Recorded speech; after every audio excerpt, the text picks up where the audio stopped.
Hey, everybody, welcome back to the Ohio Business Spotlight, powered by Greg Fay Insurance. If you haven't talked to my man, Greg Fay, do so today. Go to gregfayinsurance.com.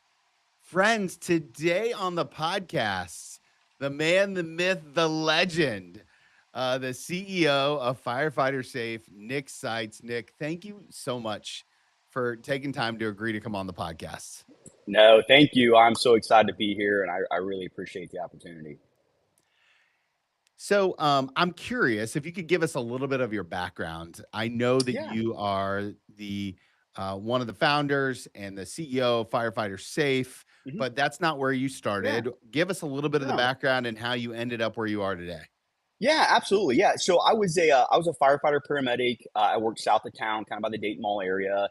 Had been doing that for probably about a decade or so, and that's kind of what led into starting Firefighter Safe. And so what had happened was I was always kind of had that entrepreneur spirit, always kind of trying to find, the next best thing. There's always so many opportunities out there, and that's kind of how this led into starting Firefighter Safe. Was I was actually helping a local football team coach. They were doing some training stuff, and even though I was a firefighter paramedic and I even taught CPR at the fire department, I had to take this Red Cross CPR class, and I just when I left there, it didn't sit well with me. Mm, Nothing against the program, but if you can't ask any questions necessarily, the person, it's set up almost for failure. The person who's doing it has never done CPR before.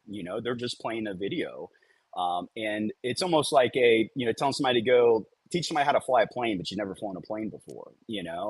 And so it kind of just got me diving into a little bit. It's like, what are the options for people to learn about first aid and CPR and these things that we do? And that's when I found that, what the options were. And I thought, man, there's got to be a better way to do this. And that's really kind of the premise of where Firefighter Safe really even started. Like I said, I've kind of always had that in my background. Even what came out of working with that football team, I even had another company I had started with a fellow firefighter, and we actually ended up running that company into the point of having 7 different patents, 3 or 4 different products that we had hit the market with, won some hot product awards and some national awards with those products. So it was really kind of coming from both angles about that time, but it was both introduced, with that working with the football program is kind of how it got started. one of the interesting things that I think a lot of entrepreneurs really wrestle with is when is the time to pivot? hmm Right? Because, you started in a very secure, income safe kind of position, and we both hmm know, like, I own my own coaching business, and when I made the leap to go full time, it's like, well, there's a whole Yeah. different level of anxiety with all of this.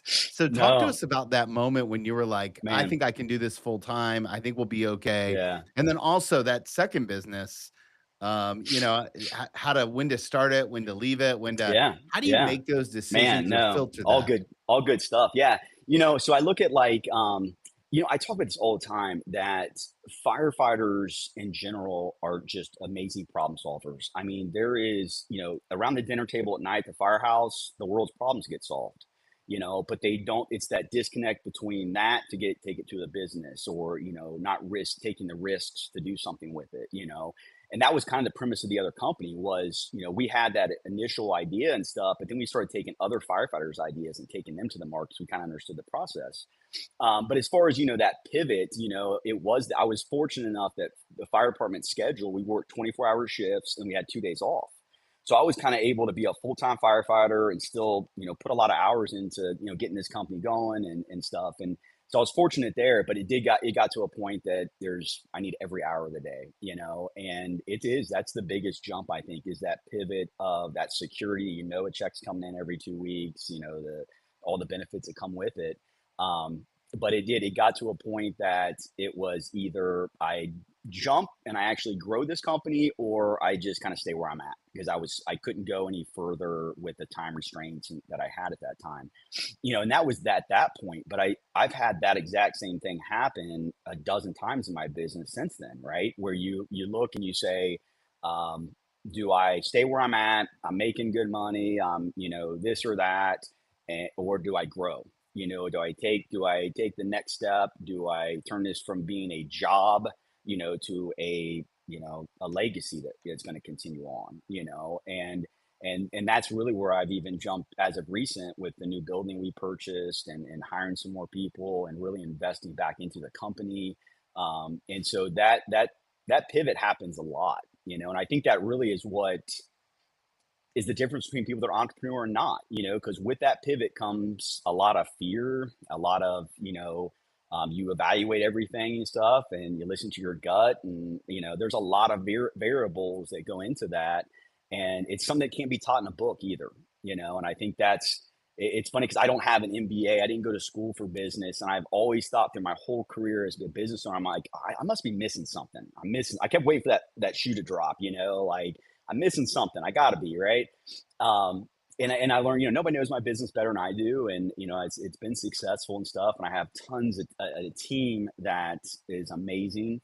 And I think that's another thing that is a huge deal. I know what I'm good at, and I know what I'm not good at. And I Mm. rely on those people. I build a team, everything from attorneys and accountants to business advisors to my own internal team, that do things, and they're good at it. I let them do their thing, and um, but yeah, I think that pivot. We just had it when we just bought this new building and said, you know what, we're gonna dive back into this and invest more into it and go after some of these opportunities, risk a little bit, but the rewards out there, and so it's not kind of a one and done. I think when you jump into this business world of that pivot, so You know, um, one of the interesting things about your model is that you guys are kind of known for training that's super practical and super mhm, clear. Like it's really designed for the person that doesn't have any experience. And correct, yeah, that's kind of like that's what brought you into the world because you experienced one of those trainings. But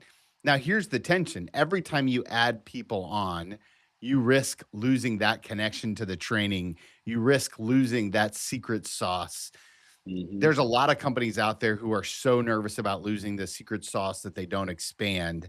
How do you protect that internal process, that internal hmm, brand while hmm, also saying, "Okay, we gotta add 3 more people on." And yeah, those yeah, people aren't gonna care as much yeah, as you do because yeah. you're the owner. Tony, you've been bugging my office or something. I mean, I swear, I just had this conversation with my staff. I really did, and it is that's what I've been doing. I think probably since the beginning of the year, and it's not going to be done quickly. It's a process, but I'm spending time with the people that are now kind of taking those parts of my company over, and I'm really trying to ingrain on them my expectations, kind of how I think through processes, how I want customers handled, situations handled, and just that almost information dumping on them, and just continuing to nurture that, so it is an extension of me. Because it is, you're spot on. I built relationships with these customers and their family. I know what their expectations are. There's a certain quality I want delivered, and you're spot on how you do that, and I think that at least for myself, that's what I've been doing is just each thing that we do is the person that's running that is this is how I've done it and how I've handled it, my expectations. Now I want them to have their own sauce on it too, though, right? Because I'm not a micromanage. I want them, because it's just that, I mean, they may do that better than I do. I guarantee, I know they do. Actually, my team is amazing. They do things way better than I do, right? I just don't do this part, right? This is a bad part, and it's just that, kind of these are my expectations. As long as this gets met, do what you do, and it's a process. We'll have to do another interview in a year, and I'll be like, it did work or didn't work. I'll let you know, So You're absolutely on. We would love to have you back. One of the interesting things I saw in your business model, mhm, it seems like you have various streams of revenue. So you've got mhm, some more privatized versions, but then you also have this commercialized version of, or rather, government services mhm, version of the work that you do. And mhm, I was doing some research and saw some of the AED work that you did through some mhm, grants, making sure that AEDs were out in the community, and that was almost, um, you know, just a big undertaking to get those AEDs out there for safety mhm. purposes. what have you learned about entrepreneurship and working with the government that we can all pull from? Because it's just Yeah, I listen, I coach a lot of people. I know yeah, that it's different, and I it think it's is. an Yeah, important thing. Like you can't always count on prompt payment. You can't always count on you prompt nailed it, man. replies, You nailed it. and you And I'll can't tell you, always and count yeah, on the government not shutting down. right. Yeah, I hear you. And I tell you what, honestly, I've had even a better experience, I think, with the other company I had because we sold primarily to like fire departments and things, and it was a bigger purchase.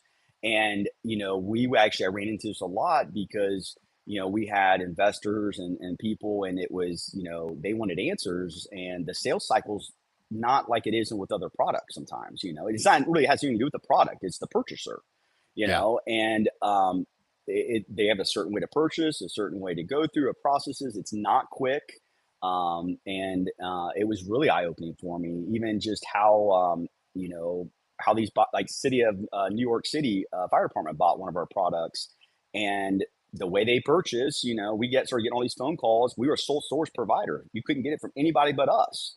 We started getting all these people calling us saying they want to be a vendor from it. They wanted to start selling our stuff, because they already had a relationship, and we end up doing it that way because it was the easiest way. To try to become a vendor for New York City is a nightmare, but it's quicker to sell through somebody that's already set up, and that. So it is very unique. I think is the best way to say it's unique. It is something that it's not going to be your normal client. It is you're gonna hopefully get paid. They're pretty reliable on that. Once you get a PO, you can pretty much take it to the bank, but it may not be quick. That's for sure. You do have things like, hey, if the government shuts down, that's held up. Um, Approval takes a long time. We'll go do an estimate for something like that, and then we won't hear back 6 months later, 8 months later. So it's definitely it's not a solid cycle like other products and people we deal with. I can say, yeah, we do an estimate. We're going to probably have this sold in 6 weeks, have installed, done. There's so many variables when you're dealing with those municipalities and townships and those government agencies like that. And so, yeah, I mean, it's definitely different, especially when you start getting into grant funded things or taxpayer, that those kind of situations. It's completely different. But that's what we did is we actually started a foundation back in the fall for those AEDs. They passed a House bill. It's called House Bill 47. It was a law that is now required in the state of Ohio. If a city has a baseball diamond, soccer fields, things like that, they have to have an AED on the premise there. And so I mean, a great idea. 100% for it. They AEDs save lives. Time is of an essence. I think we all remember the football player went down to the Bengals game right in front of millions Yep. of people. So it happens. Damar And Hamlin, so yeah. yeah, so supportive of it. But the problem is that you got cities that can't afford to put a swing set up, right? And now you got to say you got to spend tens of thousands of dollars on this AED, but we're not going. We didn't fund it, right? They didn't fund this bill, and so that's where our foundation came into place. Is let's try to get this product to the people that need it. Let's raise some money, try to get some grant money or whatever it is to make this thing work. We actually also one thing we did was we created a solar option. That's not even nobody does it except for us. But our cabinet that's outside that protects this AED, it has a heater and a fan in it, but it actually calls 911. It sends alert. It lets the owner of the cabinet know that somebody's opened this thing. It's really sharp. But again, it's out in the middle of a soccer field. You got to have power to it. So we actually made a solar option now, so we can put it anywhere, which is also very cost effective than having to drop power somewhere. So we're excited about it. I think that's one thing that I feel so fortunate in what I get to do. I Yeah. get to be an entrepreneur, which is anybody that owns a bit, they know. I mean, as much as it's a pain in the butt, it's something that I would never change ever. But I love what I do. I'm passionate about it. I get to do things that save lives. We get, an email or a phone call almost monthly now that, I got to use this AED or I did CPR or I saved this person or I even just, I felt confident in this emergency. Those are the ones I honestly love the best. That like, hey, because of your training, I feel like I knew what to do.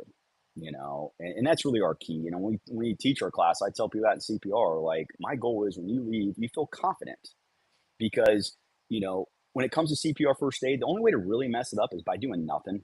That's Yeah, it. You that's just right. walk away, do nothing, you failed. If you're doing something, you're trying. And the biggest reason people don't do something, they don't feel comfortable, right? If you don't feel comfortable in something, you're just not going to do it. And so that's our goal, is to make sure you're comfortable, make sure you're always safe, you're protected in any situations. And so yeah, I just feel lucky that I get to do what we do and actually, do it for a living. So it's very cool. One of the things that I appreciate as I hear more and more of your story is the different lines of work that you do, the government stuff, Mhm. the foundation stuff, of course, your trainings for workplace safety. Of course, you've got your confined space and Mhm. service needs stuff, which seems very unique to the kind of work Mhm. that you Yeah. guys do. And here's a question that I have on behalf of every entrepreneur, because I think that you probably have about a million ideas a day. If I was going to guess, if I was going to jump into your brain, Nick, you Yep. probably throw more ideas on the cutting room floor than you actually do into the business plan. So talk to us through the metric of how you decide if a new Mhm. line, a new product, a new service is actually worth it. Because every Yeah. time you're focused there, you're not focused Mhm. here. And so, Yeah. how do you decide, is the Yeah. juice worth the Yeah. squeeze? Yeah. Yeah. Now I definitely know you have a microphone in my office. So it's funny because my team actually, they got this little like joke where they like undo a grenade, because I do that. I walk into somebody's office and I dump on them, right? Like, all right, I got this idea, da, da, da, and it's like, and they laugh. They just do this like, oh, there he goes. But no, it's so true. I mean, you nailed it. Ideas within what we're doing now, things outside of it, just all kind of stuff. And it's hard because they're good ideas. There's potential there, but it's going to take away from something. There's only so much time. There's only so much resources, money, everything.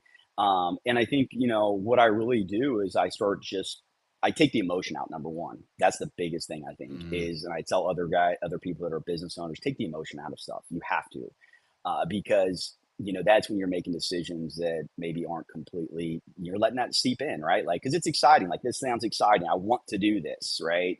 But you got to make sure you're making your decisions not on actual facts. And that's really what I start kind of doing. I start looking basically what's my return on investment, right? What am I going to have to put into this thing, and what do I get out of it? And then also, how quickly can I make it happen? You look at anything, either a business or a product line or something you're going to do in your business, and it's what's it going to cost to get going, right? What's your go to market? What am I? Is it I'm putting 10 grand in to do this, or 10,000, or 10 million, or like whatever, right? And after that, what am I going to get out of it, low, right? How soon is it going to take me to get that money? So that's one of the big things. I think one thing I look at is, maybe the return on investment's not huge, but it's going to feed some other avenues that I'm working on. It's going to maybe increase some connections. It's going to, so it's not even always about just tangible money in my hand.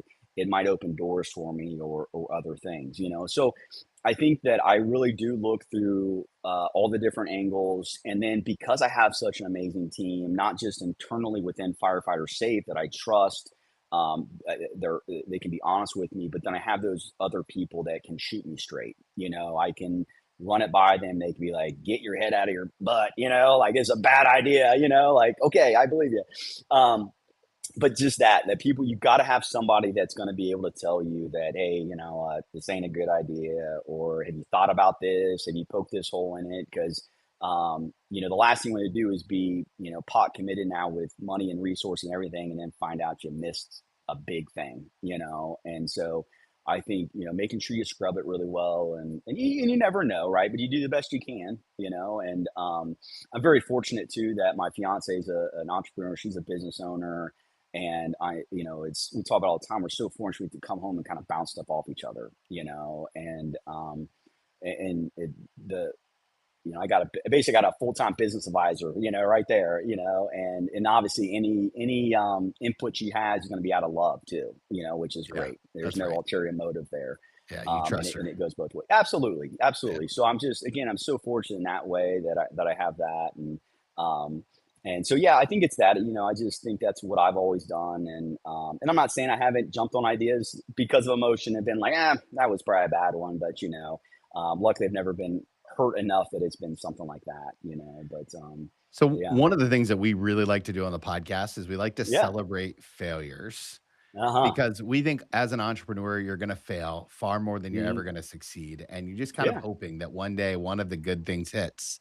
And Yeah. so we love to ask people about the thing that maybe surprised you the most or Mhm. the thing that your biggest failure in business, however Mhm. you want to kind of look at it, your biggest hiccup, Mhm. curve in the road kind of thing, the thing that Yeah. caught you off Yeah. guard. What season of life was that? What happened? Give us, a small Yeah. picture of that story before I ask Yeah. you the hardest question of the interview Uh-oh. next. All right. So I think, I would say it's kind of broad, but it's this is that I kind of like I talked about earlier that I always feel like I was missing something, right? Mm, That I didn't know something that I should know because of my lack of actual, business education and those kind of things. And so because of that, as I grew, I always feel like I was looking for somebody to fill that position or advise me on it or whatever. And so over the years, I've spent, resources, money, and time on people for that position. I've even, I brought somebody in at one time to help with that position, and spent lots of money on these type of situations, lots of money, hundreds of thousands of dollars, and they weren't helpful at mm, all. Actually, even negative, even, costly. and very costly. There was the turmoil involved. I mean, everything, and lesson learned, that, I almost was at a spot. I was almost trying to like hand this off to somebody or something because I thought it was something I didn't know because I was just younger into the business and naive and thought I don't know something that this person knows, and that at least in those the situations I had, it was multiple like that. That was never the case at all, and so um, those are the biggest mistakes for sure. And if I could go back, it would have been to concentrate on what I was doing, not trying to find this person to like grow the company for me or do whatever. Um, and because our company was you talk to other entrepreneurs, it was enticing. It was our margins are amazing. The business is, the things it's regulated by OSHA, so it's required. And things expire, so it's a reoccurring business. So Be careful. You as just a got 20 people who just opened up I, firefighter safety businesses. I that's right, right. There's that's the thing. There's so much business go around. Like I've helped. There's a guy up in Columbus just started a business. Kind of doing this, and I gave him all kind of little secrets and stuff. 'Cause there's enough business out there, Yeah. and That's that's abundance one thing I've mindset. always been Yeah. is there's you'll meet somebody right in business that you guys kind of have do the same thing, and how they treat you it just blows my mind. It's like you're their nemesis or something, and it's like guys, if you're doing it right, there's enough business out there. There's no Yeah. reason to treat a fellow, somebody in this field that way, or if they're doing the same thing, especially if they're doing it well. And, there's companies out there that I recommend, and ironically, we were actually this company out of Kentucky that I kind of mimicked some of my company off of. We were both bidding a big job down in, it was Mississippi, a big job. And I didn't know he was bidding it, and he didn't know I was bidding it. I found out that he was, and I went out and just like totally recommended it. I was like, you can't go wrong without it, with him or whatever. And she starts laughing because the lady I was talking to, she was like, oh my gosh, he actually said the same thing about you guys, and that's how it should be, right? Like, if Yeah. you're a That's good right. company, you're doing what you're supposed to be doing, we support each other, because ultimately we're about keeping people safe, and there's some really good people. There's some really good people in this field, and there's also some really people that aren't good also, Yeah. but So good, Nick. I appreciate all of the wisdom that you've given. So many of us are going to grow as entrepreneurs because of yeah, this. The last question that we love to ask people, the yeah, hardest question is we know that everything in the business world is built on referrals. This podcast yeah, is no different. And so we got your right. name from somebody, and I'm curious Yep. one or two people who are business owners in the Dayton area who were Mhm. like, you absolutely have to have them on the podcast. I would learn a Yeah. ton from them. Yeah. Yeah. I can think of one just right off the cuff. His name's Spencer Howell. He owns Howell Rescue, third generation, I think it is. His grandpa started it, and then his dad, and then himself. They actually they sell fire department like rescue equipment, like the Jaws Okay. of Life, kind of Yeah. stuff. And him and I have became friends over this last year on some joint venture stuff that have been doing. And it's funny, my COO, when we get together, he laughs because he's like, when we get together, it's like throwing gasoline on fire, about ideas and just, and he's a younger guy. And I mean, he is just killing it. And I mean, the future that he's going to do for that company and just whatever he That's touches, awesome. honestly, is sharp. So he would be amazing on it. Um, Gosh, that's a hard one because I got so many people. I don't want to offend anybody. You know what I mean? I'm trying to think through all my people. They're gonna be like, "Why didn't you pick me?" You know what I mean? But I told you, hardest question in every I episode. know, I know it is. And I'll tell you what. So my other person would be this: is Rick Hartley. Rick Hartley owns Supporting Strategies. Love Rick, by the way. Oh, I so you know know, Rick. has he been on here? Yeah. Has he been on before? No, but we have Okay, a okay, church connection. Rick and I okay, okay. have a church connection. Yeah. Okay, okay. I met with Mark Simmons just the other day. Had coffee. He goes to that church also, I believe. I don't know if you know him, but Yeah. I know he's looking at entrepreneur stuff too. But smart guy. But Rick is, he's owner of Supporting Strategies. I've been working with him for years. Their company for years. They do all of our bookkeeping stuff. And I was telling you about this team we build, right? Like they're part of it. And honestly, he's helped me build it too with his network flow. Yeah. Um, he is truly a mentor to me. We meet monthly. He taught me how to read a balance sheet and a P&L. And why he's such, I recommend him as to come on here and stuff is he's an entrepreneur because he knows he runs his business and things, but he's been through it and done it. And I think that's the difference is, some of these advisors have maybe come in before. It's like they might have the education, but have you ever done it? Have you ever had to literally, not take a paycheck to pay somebody else. You're cleaning your own toilets, or what I mean, whatever, right? Like he's been through there, done it. He understands, and so he means the world to me. He's been so helpful, and he would definitely be one that I would highly recommend. That's Also, perfect. That's perfect. Nick, so good to have you on today. yeah, And to everybody who's listening, I know Greg Faye's been watching live. We missed you today, Greg. Thank you guys so much for tuning in to the Ohio Business Spotlight. We know, just like you know, that as the small businesses, as our local businesses go, so goes the community. So thank you for supporting local entrepreneurs.